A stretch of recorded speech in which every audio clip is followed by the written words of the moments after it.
So without further ado, I'm going to hand you over to Michael Heiss, who is going to give us our first presentation.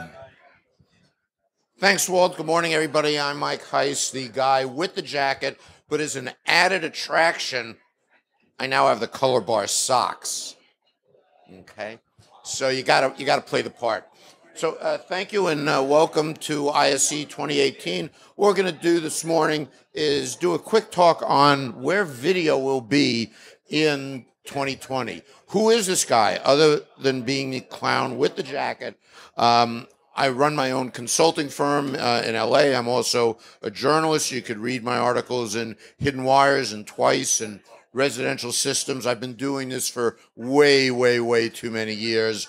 I used to work at NBC in New York, Rank Video, which at the time was, now how's this for a bit of technology? At the time, we were the world's largest video cassette duplicator. Imagine 15,000 VCRs in one room making copies.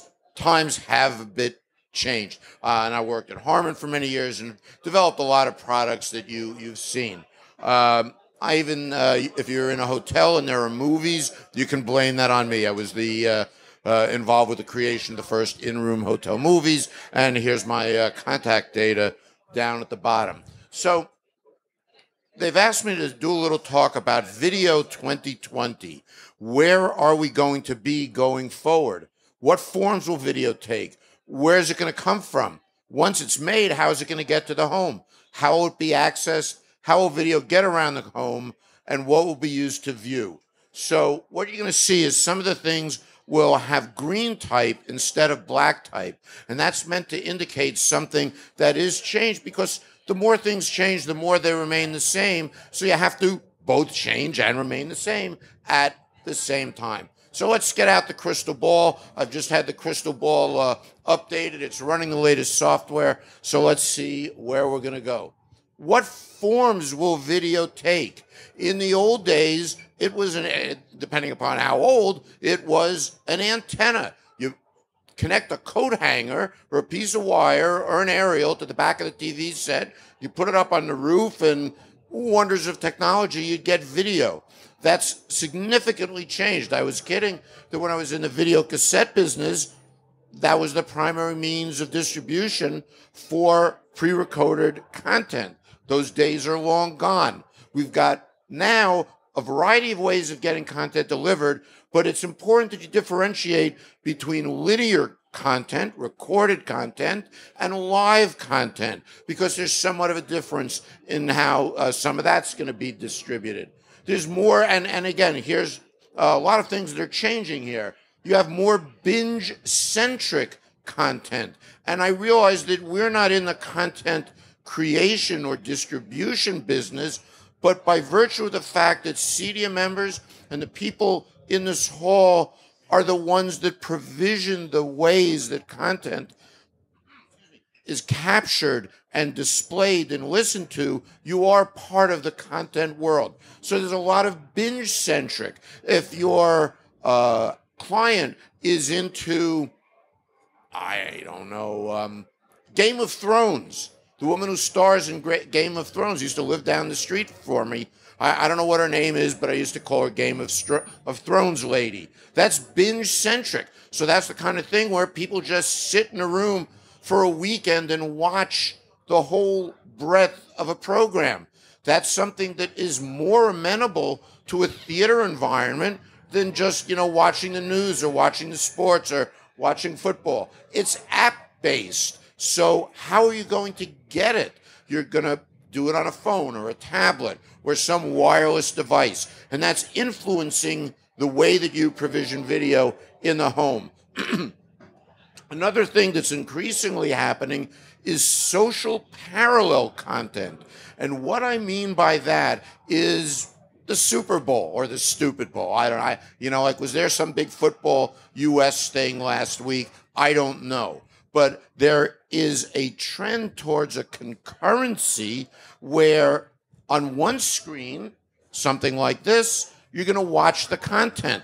At the same time, you're going to be there doing this on your phone or your tablet. And then it's even going to go one step further where people such as YouTube and Facebook and Amazon are actually bidding for sports rights. So will Premier League not be on a national broadcast network, but at one point will Premier League or whatever your sport of choice is be covered only on streaming, and then while you're watching it, short attention span theater, while you're watching it, you're commenting on another device. That in turn not only puts pressure on the display infrastructure, but it means you need more Wi-Fi or more connectivity because there is a lot going on at the same time. There's going to be a lot of VR, AR, and mixed reality. I'm a little at odds with some of the other folks in the orbit here. I'm not a big fan of VR. That doesn't mean it's going to happen or not happen. I'm a very big fan of AR, augmented reality, where you're not wearing one of those goggles, but you're perhaps wearing glasses, or you're looking out at a projected image that is superimposed on reality. And that is sort of, for the moment, standing a bit behind all the publicity about VR, but AR in many people's minds, particularly Apple. If anybody is into AR and you want to see what it's like, if you have an iPhone, go to the Apple Store and look for Arnold, ARNOLD, a movie. Or if you check Arnold, and the AR is artificial reality, and it's something that was created by a bunch of grad students at the USC, University of Southern California, and it's a story where, because it's showing the room that you're in, it's not locked in like a goggles, but you can, it's the story of a young boy and his dog who wants to escape. So you can watch it from a storyteller's perspective, from the perspective of the dog, from the perspective of the little boy, or from the perspective of the mother who's waving his finger at him, keep the dog off the furniture. Because it's artificial reality and it measures where the furniture is in the room, the dog can jump on the couch. You can't do that with VR. So that's why AR is big. And not everything will be 4K and HDR. It's going to be a mix.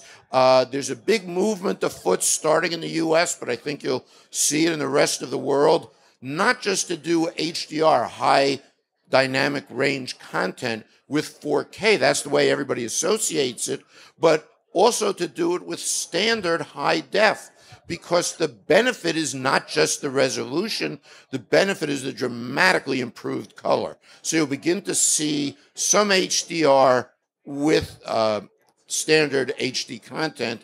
And then on the other hand, God help us, there's 8K. We'll get to that a little later. So where's the content going to come from? It's still going to come from OTA, over the air. When in doubt, hook up an antenna and you can watch programming. It doesn't matter where you are, North America, Europe, Middle East, Africa, Asia, wherever. There still are going to be antennas. There's still going to be content that you're going to want to watch over the air. And in fact, there will be some content until some of the dynamics in the marketplace change that you will still only be able to get over the air primarily and then streaming secondarily. On the other hand, there will be more app-based and streaming content. If you want to watch Game of Thrones, you can't watch it over public over-the-air market. You either have to subscribe to cable and get in the US HBO, or you have to subscribe to HBO and stream it. How people access content that they want to see, in turn, impacts the systems that you're going to design and install. If you know that somebody's a binge watcher, not only do you want to provide a nice environment for them to sit in, because they're going to be sitting there for a while, but you have to make certain that there's sufficient bandwidth and sufficient correct type of devices to access the content. And there'll be both, in the app-based world, there'll be both single channel and what we call aggregated services. So that further complicates the issue of how this is going to be controlled. ESPN, which is the big sports network in the US, you can get that through an ESPN app. You pay $4.95 a month and you get all the ESPN content, all the sports stuff. But if you want an aggregated content service, and again, in the US, it's something like Sling or DirecTV Now or Hulu, there you're paying more. I have DirecTV Now. I pay $35 a month, but I get a variety of aggregated services. So you have to ask the people that you're working with as clients, what type of content do they like to watch? What are the services by way it's going to be delivered? And then form your plan for equipment and displays and capture and storage accordingly. And finally, as we mentioned above, you're going to see more socialization. You're going to see people watching something and tweeting about it at the same time. You're going to see more UCG, which stands for user-generated content. YouTube, a friend of my son used to do some production. She now makes hundreds of thousands of dollars a year as an agent for teenagers who have content on YouTube, which in turn, some of those teenagers make literally millions of dollars just by ginning up content and putting it on YouTube. So it's becoming more and more important that when you're bidding a project, that you have to work with the clients to say, what is it that you watch? So that you can make certain to deliver it. Sometimes you may not be able to access it. You have to make sure that they can. So how's all this stuff going to get to the home? Walt, we didn't move the outlines. So there are a number of ways that content can come into the house, and I apologize for the green boxes, but we'll fix that. You can access it by satellite around the world. Satellite is a very important content delivery system. However, there are forces afoot in the economic world that are saying if you're Sky in the UK or if you're DirecTV in the US, we don't need no damn satellites anymore. Not today, but over the next 5 years, going out even a little bit beyond 2020, there is a line of thought that says satellite is going to go away and be replaced by streaming. There's always going to be over the air. Pretend that this is down here. There's always going to be over the air for a variety of reasons. Some of it is economics. Some of it has to do with the economics of the people that may not be able to afford one of these other things. And it's also something for, if all else fails, there's still TV. There's cable modems. Content delivered by cable. You plug the thing into the wall and you get content. Let's move over here. 4G. When I was flying over from Los Angeles on Sunday, it was the bloody Super Bowl. And there were people waiting in the gate area watching this stupid football game on their phones. I didn't care enough, so I didn't do it. How was that delivered? It was either delivered directly to their phones via 4G or via Wi-Fi. So 4G is here and it's going to remain. But the things that are up and coming, this dotted line is here, should be moved down to show that fiber is increasing, because fiber is the ultimate way to get really, really, really, really, really, really fast. Really fast and a lot of it. So fiber is one way, and then this should be down here, 5G. They're starting some 5G tests in the US and in other places in the world this year, and 5G says the speed of fiber, but through something that connects to a phone or something that connects directly to a smart TV. So 2020 and onward from there, that lower right-hand corner, 5G, that's going to be a big part of it. So now you've determined what it is. You've determined how it's going to get there. Now what? It's in the home, but you still have to get it around to the various devices. How are you going to do that? Analog. What the Sam Hill is analog? There's no more analog. HDMI is kind of the default. HDMI is the lowest common denominator. Everything still has and still will have HDMI. There are going to be other ways to do it. You look one screen to the right and you see DisplayPort. Great if you have a consumer monitor. Great if you're doing the kind of enterprise type things or retail type things that are here on the floor at ISE. DisplayPort for the home, sorry, I mean, I could be wrong. I've been wrong once or twice before, but not this time. I don't think so. Let's move back over here. USB Type-C. Thank goodness there's finally a USB connector that you don't have to worry about whether or not it's the right side up or the right side down. USB-C is also, and here it's tied in with the much faster speed, up to 10 gigs USB. That means that over Type-C, they have what's called alt mode. So you're going to hook a USB Type-C cable into a device and then connect it to the display. And even though it looks like it's USB, the alt part of it means inside that HDMI USB cable could be HDMI, it could be DisplayPort, it could be Thunderpants or Thunderbolt, as I like to call it, Thunderpants. My Dell laptop has a Thunderbolt port, but I use that to get everything from HDMI to DisplayPort to even VGA. So this actually, and it's in a green box, it means it's coming and it's going to get more, encompasses everything. Thunderbolt, you know, Apple fanboys have a frickin' party, but no.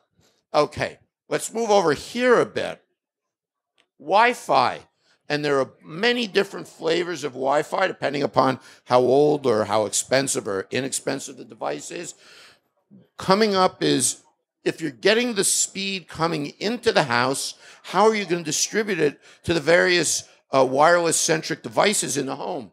The newest standard, right now we're at AC, the newest standard coming up is AX. And again, it's that concept of fiber speed, but over the air. So you can get 5G into the house, or perhaps 5G directly into the device, or perhaps using Wi-Fi or one of the USB variants. So it's been made. It's been broadcast or disseminated. It's been gotten into the house and it's getting around the house. Now what's going to happen? How will it be accessed, stored, and selected? To some extent, there isn't a lot of green in here, which means that for the most part, this is kind of going to stay the same. It will improve and get better, but it's going to be done the same way.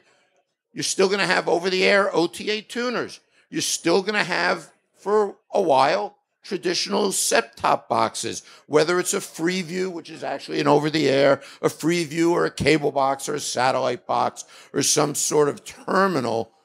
That's as old as the hills. I don't know if there's anybody here from France. Remember Minitel? That was a set-top box. Better left forgotten, but okay. Physical media still lives.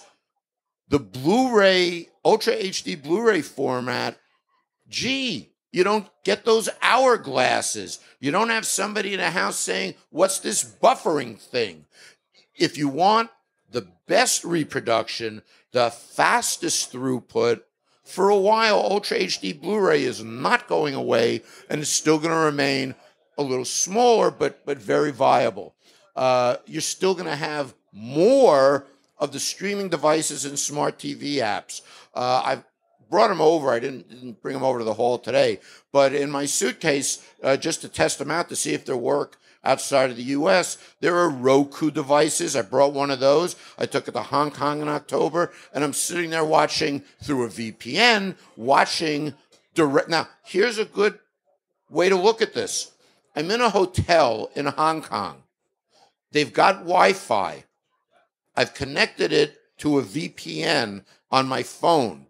I have a Roku, which is a little streaming device that is available to some extent in Europe. The new Sky TV Now is actually a Roku. I plugged that in, connected it to the VPN, accessed DirecTV Now, and even though you're not supposed to, don't tell them, I'm sitting in a hotel room in Hong Kong watching KNBC in Los Angeles.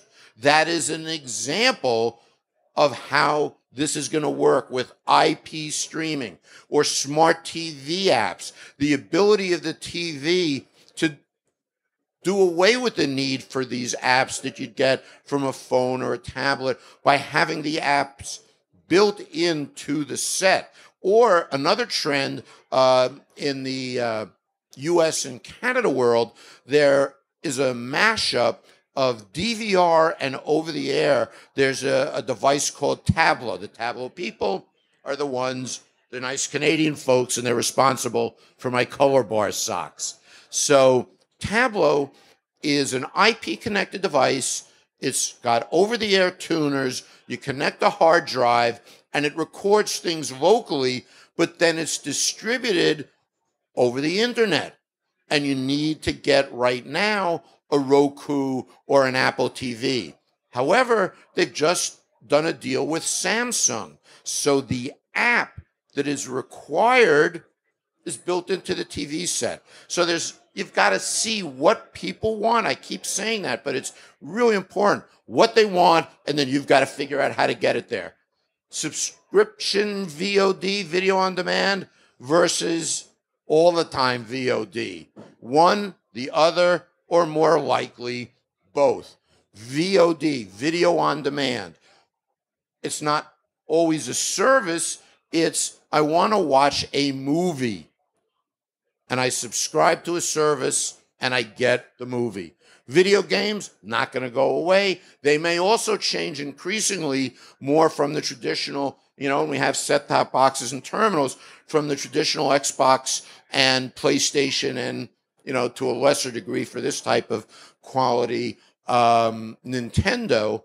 But that's going to remain. Phones and tablets, of course, and up and coming, cloud DVR and storage. So if you're familiar with TiVo or anything in your set-top box, whether it's a Skybox or a Freeview box or Canal Plus, because I just like to say Canal Plus, that any one of those regional boxes that has a DVR in it, but that's going to be done away by catch-up recording, or instead of having to capture and record it on a hard drive. Notice that none of those boxes have solid-state drives.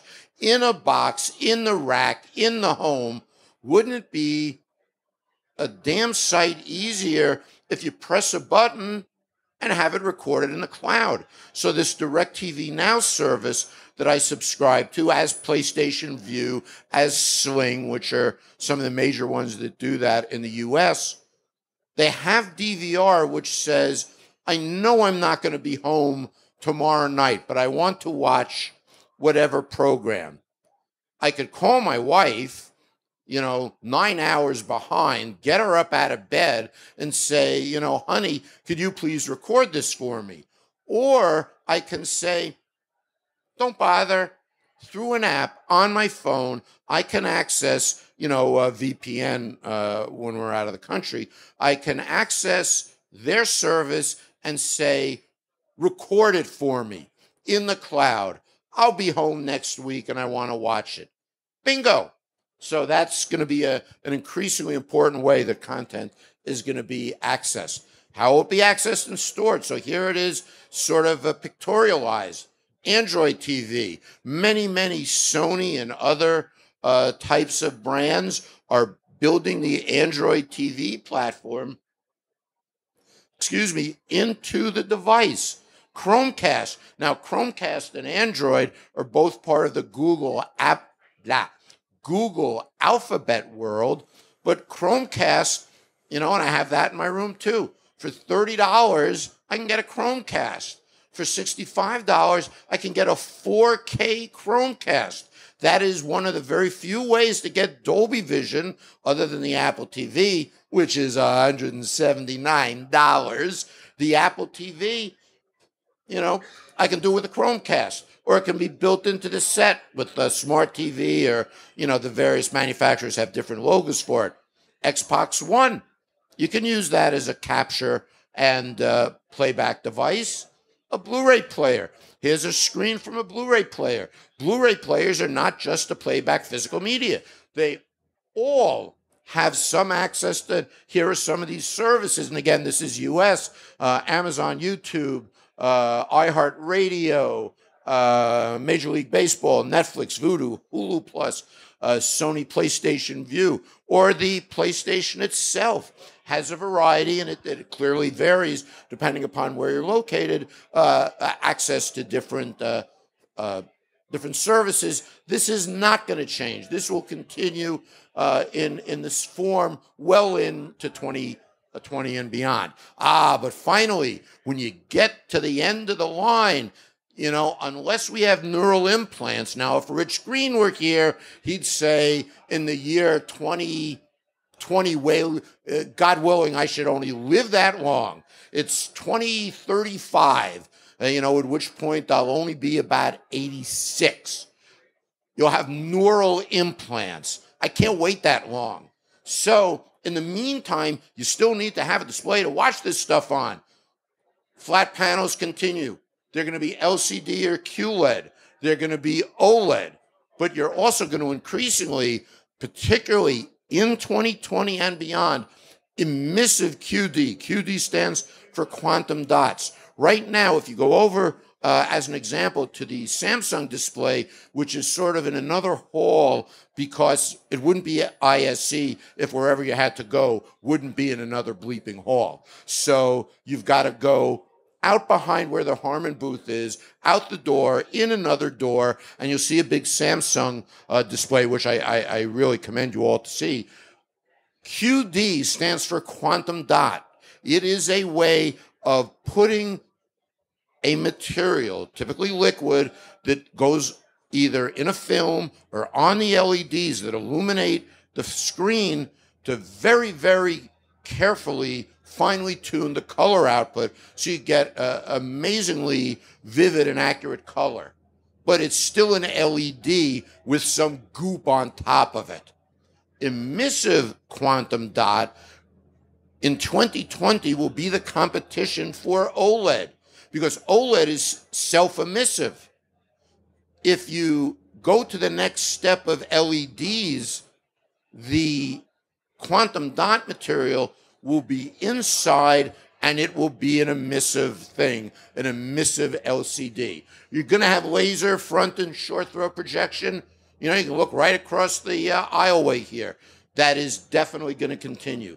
Direct LED modules, go over there and look at the Sony Cletus, which sounds like some disease, but it's really the crystal LED system. And it's what's called a micro LED, micro modules, micro panels. Extreme, and maybe by 2025, there will be nano LEDs, really, really, really teeny, tiny LEDs. Now, if you walk around the floor, particularly because of the orientation of ISE for public displays, you'll see everybody mentioned the pitch. How tightly together are the LEDs in these modules? So instead of having panels, you've got little modules.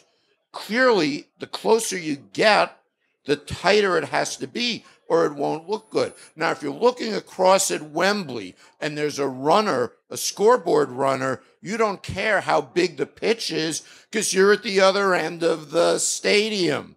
But when you're in the home and you're that close, or you're this close, yeah, you want it to be a tight pitch. So micro LED panels, go see the Cletus and go around the corner to see what they call the Wall. I understand they're going to get Pink Floyd to be their spokesman. No, okay. I'm sorry. There's one gentleman here who's at least old enough to remember Pink Floyd and the Wall. So what will video not necessarily be? Holographic presentation? Maybe, but but like why? Okay? I mean, for AR, maybe, but I'm not going to sit here and, be Star Trek. There's the screen. No, it is very, very unlikely that that's going to happen. You're laughing back there, Walt. Vulcan mind meld or telepathic conveyance. Now, 35 years from now, I may be hopefully still alive, get an implant, and that will put the video in my brain. Don't promise that to your clients. It's not going to happen anytime soon. Now, I say that fully aware that there are cochlear implants, which are very, very helpful for people who don't have hearing, where they actually do implant something in your brain and it connects to your hearing system so that you could hear. But you're not going to connect something to your eyes anytime soon. So that's it. There is much to see, much to think about, but I hope that this has sort of whet your appetite a bit. I'll be around. You can't miss me. I'm doing a course about this, if you haven't registered, called the New Technology Update tomorrow at 2 p.m., 1400 hours. Register and you'll hear way more about this than you ever would want to know. But thank you for attending. I hope you've learned something. Enjoy the rest of the show and safe travels.